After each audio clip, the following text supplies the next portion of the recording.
Good evening. पिछले class हम लोग पढ़े थे वैश्विक ऋण और भारतीय अर्थव्यवस्था।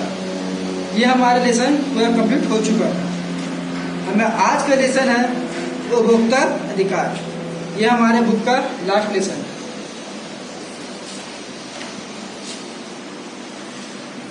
यहाँ पर जो लिखा हुआ है ये कुछ चुटकुला के बारे में लिखा हुआ है, ये आप खुद पढ़िएगा, आपको समझ में आ जाएगा। पहला मेरा टॉपिक है बाजार में उपभोक्ता। बाजार में उपभोक्ता किस प्रकार हुआ उसका बारे में देखते हैं। बाजार में हमारी भागीदारी उत्पाद और उपभोक्ता दोनों रूप में होती है।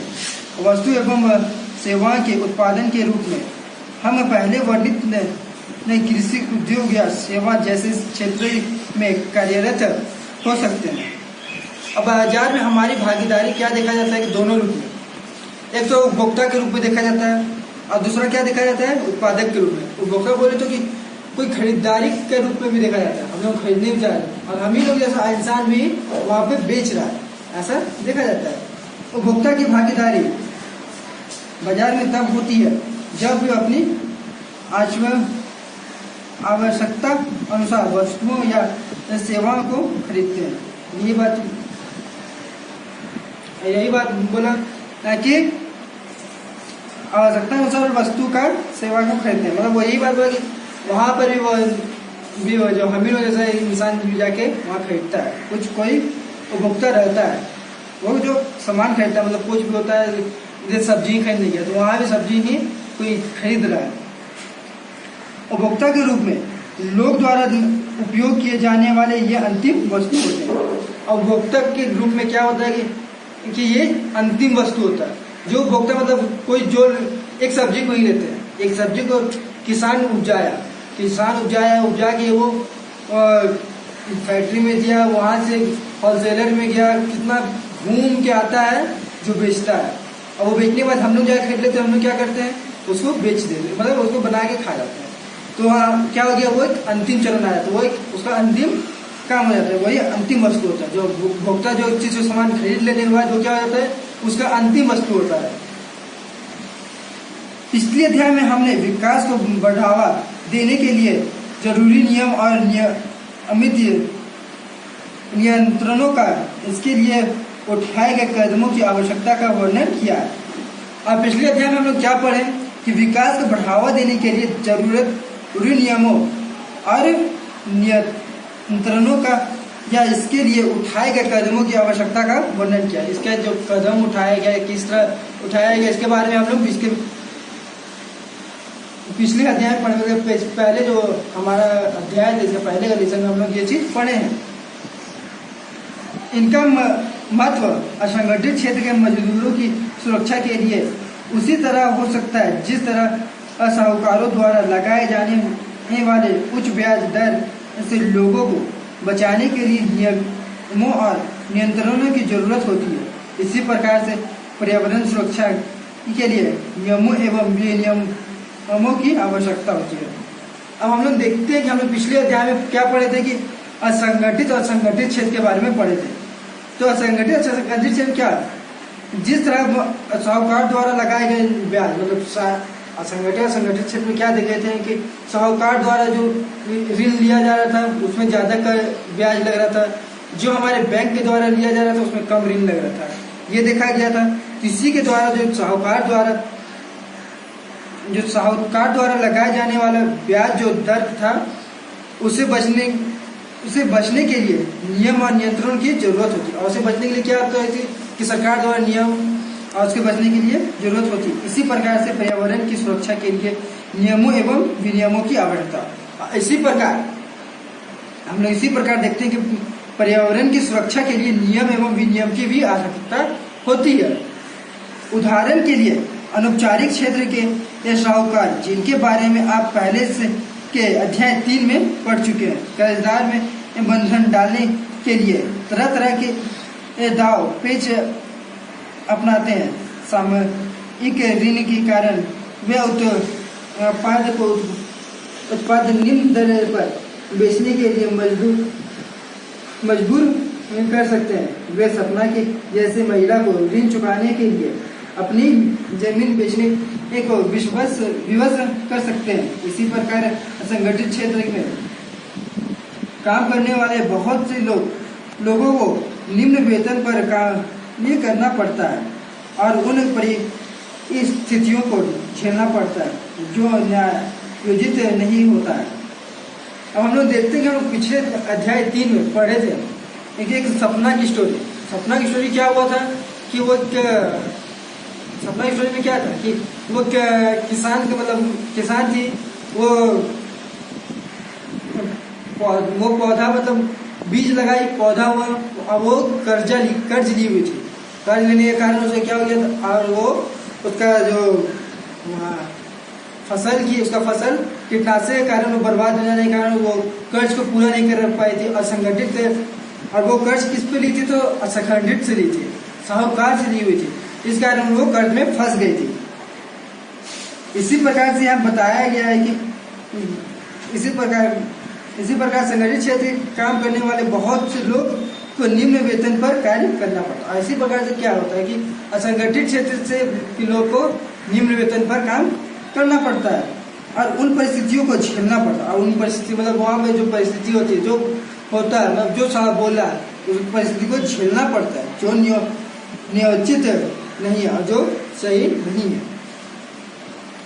और पर्याप्त उनके स्वास्थ्य और के लिए हानिकारक भी होती है। और क्या होता है कि उसकी स्वास्थ्य मतलब उसके स्वास्थ्य के लिए वो हानिकारक भी होता है। कि हानिकारक किस प्रकार होता है कि अब हम लोग किसी का प्रेशर में आके मतलब हमको पैसा देना है, इसका प्रेशर में आके हम क्या करते हैं कि हमारा शक्ति काम करने का आज शक्ति नहीं काम करने का फिर भी काम कर रहे हैं, तो उसमें क्या होता है कि स्वास्थ्य का थोड़ा हानिकारक होता है। इसी कारण स्वास्थ्य हानिकारक होता है।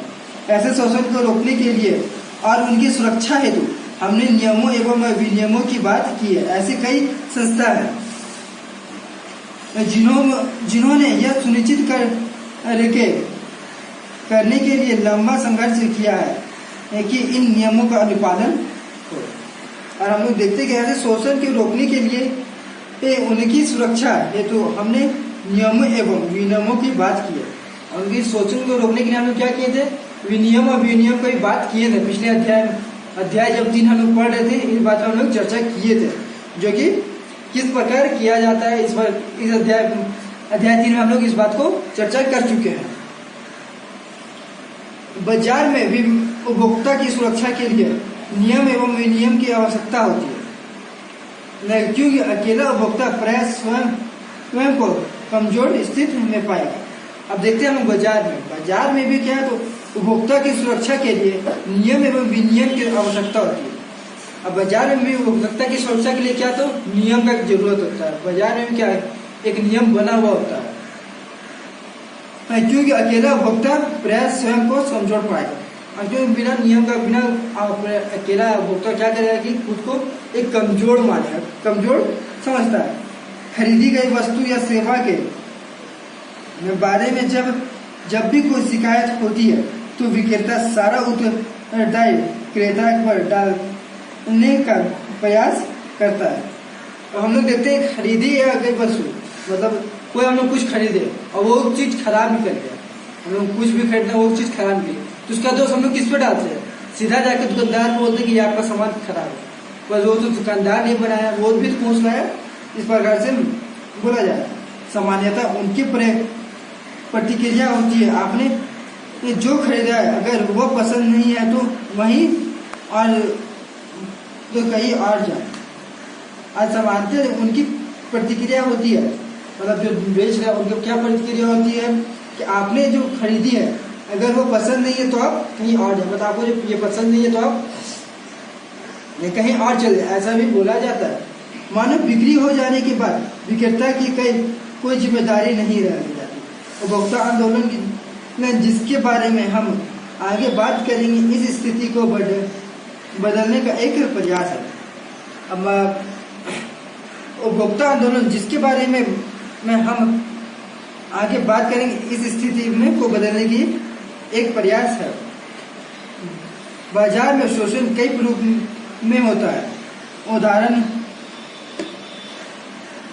उदाहरणार्थ कभी कभी व्यापारी अनुचित व्यापार करने लग जाते हैं। वैसे जैसे दुकानदार उचित वजन से कम वजन तोलते हैं या व्यापारी उन तुलकों को जोड़ देते हैं जिनका वर्णन पहले ना किया गया हो, या मिलावटी दोषपूर्ण वस्तु बेची जाती है। अब हम लोग देखते हैं कि बाजार में शोषण कई प्रकार से होता है। मतलब बाजार में बेईमानी करते, जैसे कोई भी हम लोग कहीं सब्जी लेने जाते हैं, सब्जी का क्या देखते हैं, तराजू में हम लोग मांगेंगे 1 किलो, रखेगा भी 1 किलो, पर वजन कितना होता है हमारा, 800 ग्राम वजन होता है, 900 ग्राम वजन होता है। ऐसा डंडी मारता है। ऐसा जैसे दुकानदार उचित वजन से एक कम वजन तोलते हैं। क्या हुआ कि उचित वजन क्या हुआ, हम लोग 1 किलो बोले, वो 1 किलो ही दिया तो हमारा उचित वजन हो गया।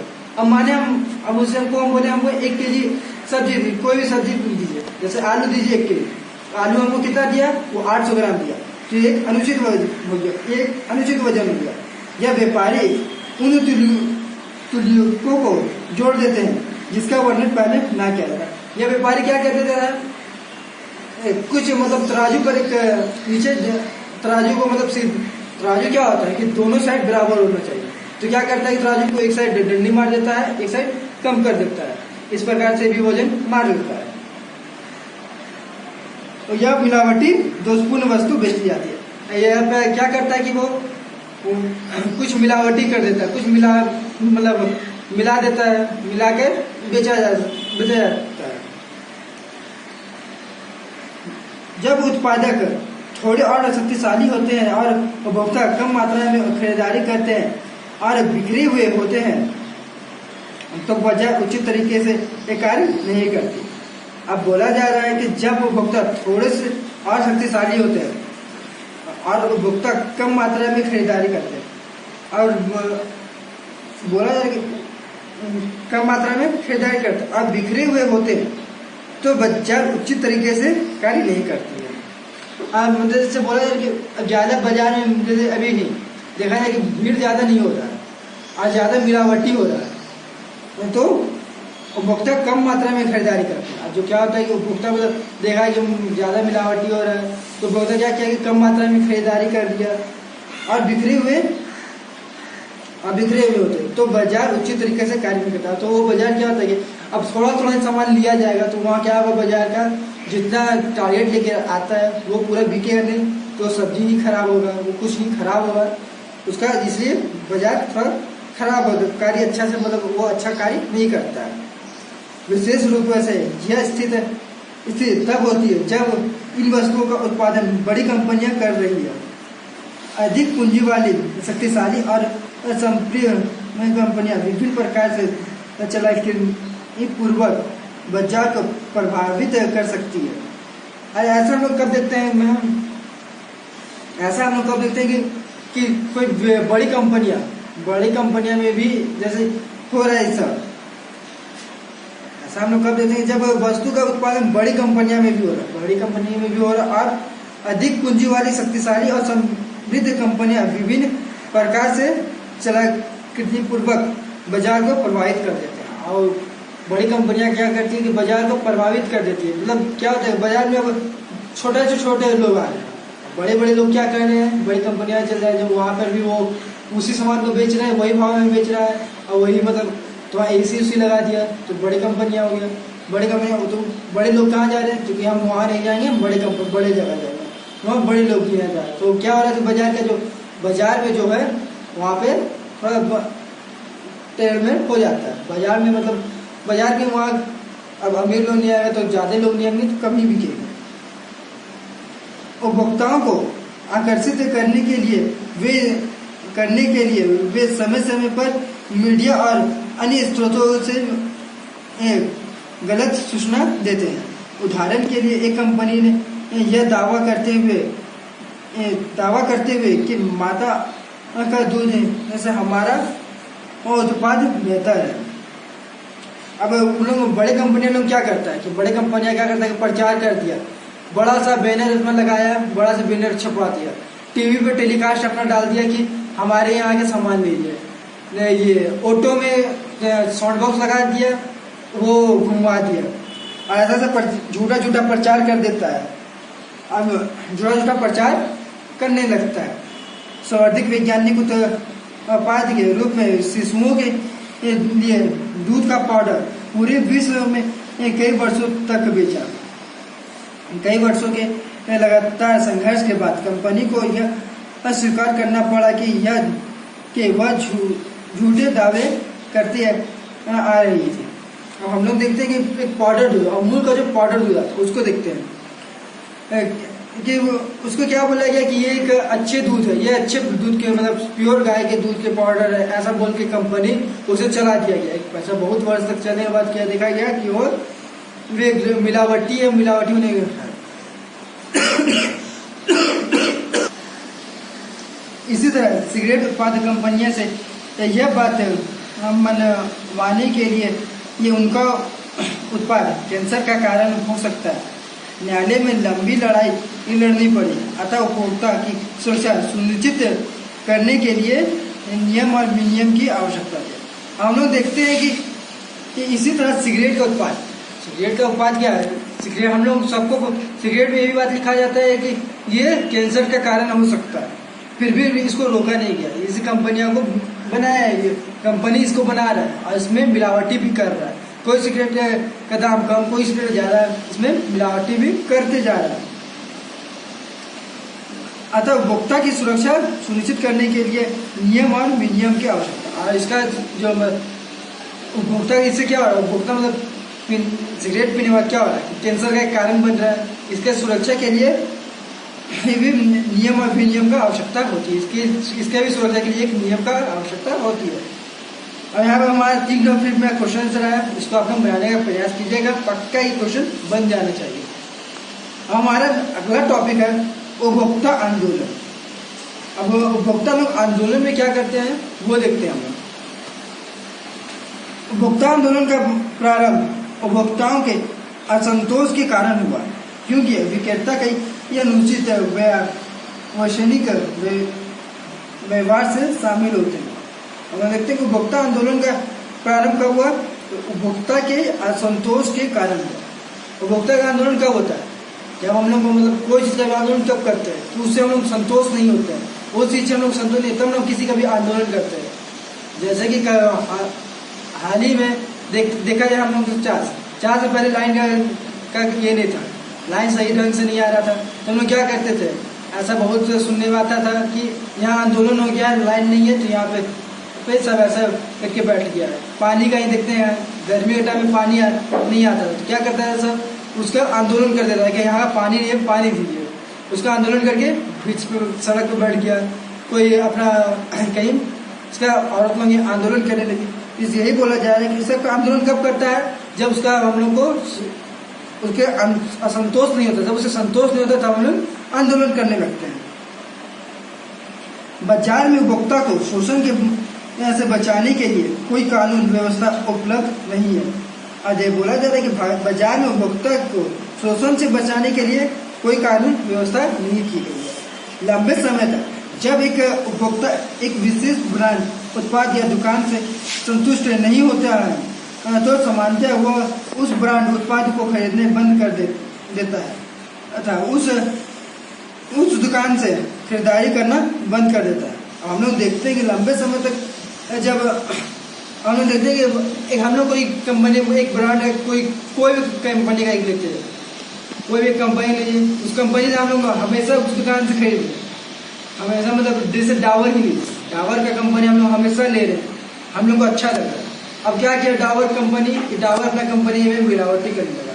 अब मिलावटी करने के बाद हम लोग पास आया, तो हम लोग का भी वो नहीं है, वो हम लोगों को पसंद नहीं आया, क्या भैया अच्छा नहीं लगा, असंतोष होने लगा। हम लोग क्या करते हैं, आंदोलन करने लगते हैं कि ये अच्छा नहीं है, और उस दुकान से ही लेना सामान छोड़ देते हैं, दुकान सामान लेंगे, दुकान के सामान खराब आने लगा।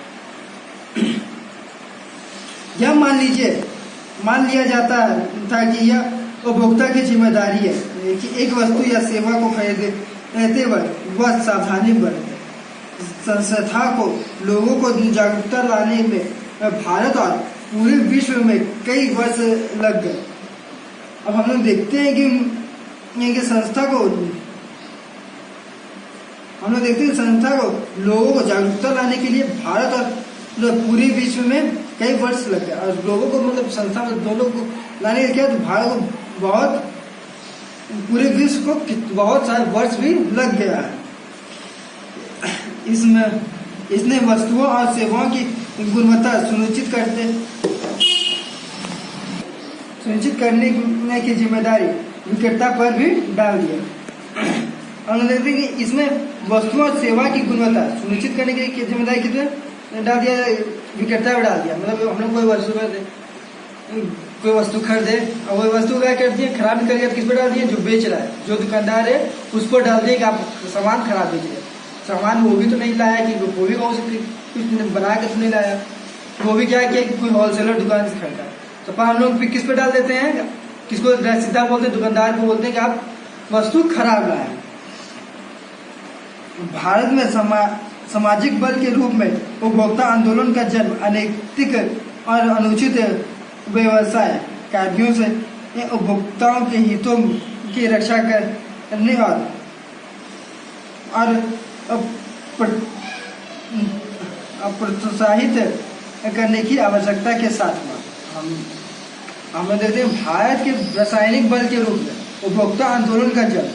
अब भारत में उपभोक्ता आंदोलन जन्म कब हुआ, तो अनैतिक और अनुचित व्यवसाय कार्यों से उपभोक्ता के हितों की रक्षा करने और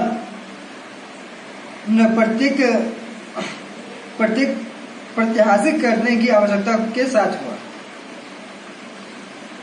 अत्यधिक खाद्य कमी, जमाखोरी, काला बाजारी, खाद्य पदार्थों एवं खाद्य तेल में मिलावट की वजह से 1960 के दशक में व्यवस्थित रूप में उपभोक्ता आंदोलन का उदय हुआ। हम लोग देखते हैं कि अत्यधिक खाद्य कमी, जमाखोरी, काला बाजारी, खाद्य पदार्थों एवं खाद्य तेल में मिलावटी की वजह से 1960 के दशक में व्यवस्थित रूप में उपभोक्ता आंदोलन का उदय हुआ। यह उपभोक्ता आंदोलन का उदय कब हुआ था, 1960 के आंदोलन में, 1960 में यह प्रारंभ हुआ था उपभोक्ता आंदोलन। 1970 के दशक तक उपभोक्ता संस्थाएं वृहद स्तर पर उपभोक्ता अधिकार से संबंधित आलेखों के लेखक को प्रदर्शनी का आयोजन का कार्य करने लगे थे।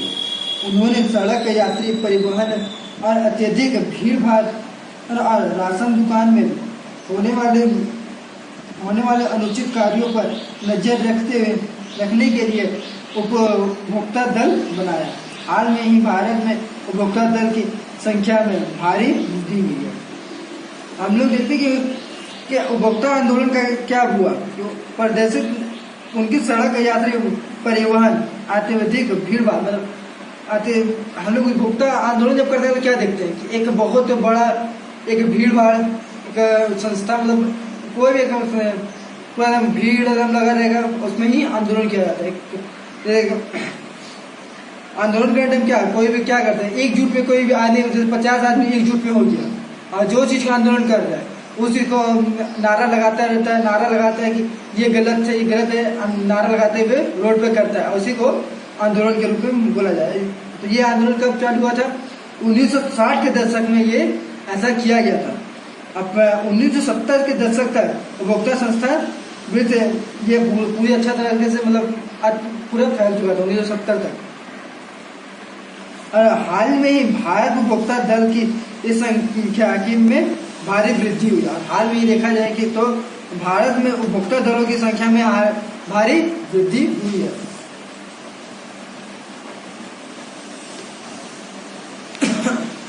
यहाँ पे मैं एक टॉपिक है उपभोक्ता इंटरनेशनल, इसको आप स्वयं पढ़िएगा।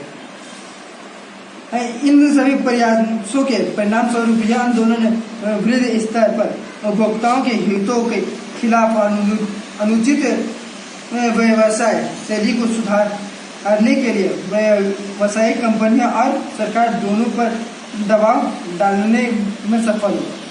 अब हम लोग देखते हैं कि इस सभी प्रयासों के परिणाम स्वरूप यह आंदोलन वृहद स्तर पर उपभोक्ता के हितों के खिलाफ और अनुचित व्यवसाय शैली को सुधार के लिए आवश्यक कंपनियों और सरकार दोनों पर दबाव डालते हैं। हम लोग देखते हैं कि ये हम लोग जब आंदोलन किए तो आंदोलन करने के बाद क्या होता है, सरकार पर भी दबाव पड़ जाता है, जो जिस कंपनी पे आंदोलन कर रहे हैं उस पर भी दबाव पड़ते हुए वो सफल हो जाता है। वो हम लोग आंदोलन करने के बाद क्या होता है कि वे सफल हो जाता है। 1986 में भारत सरकार द्वारा एक बड़ा कदम उठाया गया, यह उपभोक्ता सुरक्षित अधिनियम 1986 कानून का बनाया था। और 1986 में हम लोग देखते हैं भारत सरकार द्वारा एक बड़ा कदम उठाया गया था और यह उपभोक्ता सुरक्षा अधिनियम 1986 कानून का बनाया था, जो कोपरा के नाम से प्रसिद्ध है। आप कोपरा के बारे में आगे पढ़ेंगे। अब यहाँ पर हम लोगों को बोला गया कि एक नियम बनाया गया, कोपरा के नाम से एक नियम बनाया गया था और इस नियम के बारे में क्या है तो आगे हम लोग पढ़ेंगे, जो इसके आगे हम लोग नेक्स्ट क्लास में पढ़ेंगे। इसके बाद हम लोग यहाँ पर 2 क्वेश्चन है, इसको आप लोग बनाइएगा। यहाँ पर 3 क्वेश्चन है, ये 3 तो 5 क्वेश्चन आप लोग बनाइएगा। सही ढंग से बनाएंगे तो सही ढंग से पढ़िएगा, जिस ढंग से सर बोले हैं उस ढंग से पढ़ने के बाद पक्का है कि आप लोग का 5 क्वेश्चन आंसर आपका मुंह पे रहेगा। बिना क्वेश्चन से पढ़ेंगे उसके आंसर आप तुरंत दे देंगे। और सर जिस तरह बोले हैं उसी तरह बुक को रीडिंग कीजिएगा। बुक को रीडिंग करके पूरा उसको अच्छा से पढ़ते हुए एक बार पहले पढ़ना, फिर वीडियो के साथ पढ़ना और फिर लास्ट में खुद से पढ़ना और नहीं समझ में आने के बाद फिर से वीडियो देखना। इस तरह सर बोले हैं तो उसको ही फॉलो करते रहिए और पढ़ते रहिए। Thank you.